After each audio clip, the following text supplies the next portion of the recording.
We all will die, and funeral directors receive all different types of questions about what's next when we pass away. Recently, they've been hearing more and more requests for eco-friendly options like green burials. Right now, the buzz around this option is fueling a movement to bring a new burial site to Vernon County. News 19's Mike Biermeister explores that movement in a two-part series.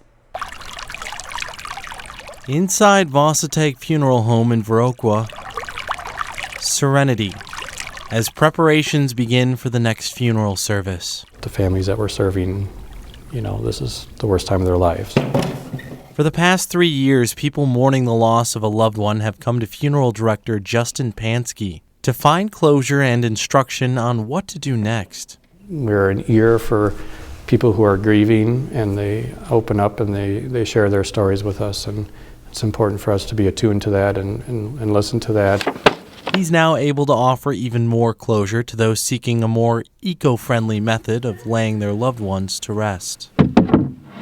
They can now offer options for a green burial. The device would be called a trundle. A green burial lays the body to rest in a simple shroud or biodegradable coffin.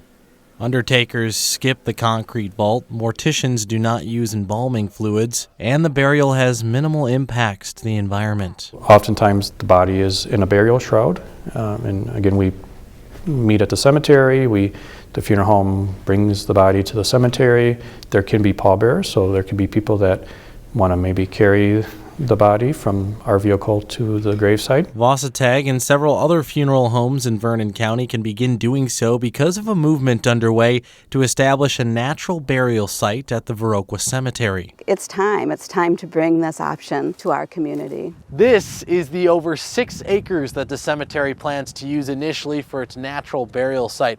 They also plan to add a small memorial and a chapel, but they need funds in order to do that, with a lofty goal of $50,000. That $50,000 also covers many of the startup costs, including hiring a professional landscape architect. We have the perfect site here. We have good drainage. We have a clay-based subsoil, so we have the best filter in the world, and knowing that everything dies with the body, that really reassured me that this was a good way to go. The site's creation is happening under the authority of the Viroqua Cemetery Association, with the Driftless Green Burial Alliance helping provide research, resources, raising funds, and educating the public. Kelly Whited Ford is part of that movement. She lost 2 people important to her at a young age, which prompted her to consider her own burial. I wanted to be buried, just bury me in a pine box and plant a tree, And lo and behold, that's a lot harder to do than I thought it was. In Wisconsin, there are currently 4 certified cemeteries that allow natural burials. 2 in Milwaukee, 1 in Verona, and 1 in Amory.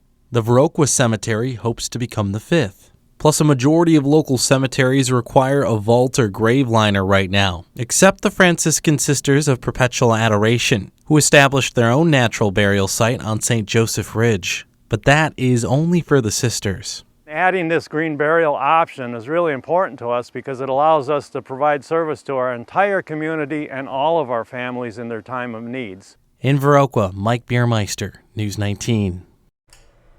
Coming up tomorrow on part 2 of Returning to Nature, the rise of green burials, we'll look closer at the environmental and financial impacts of the burial business.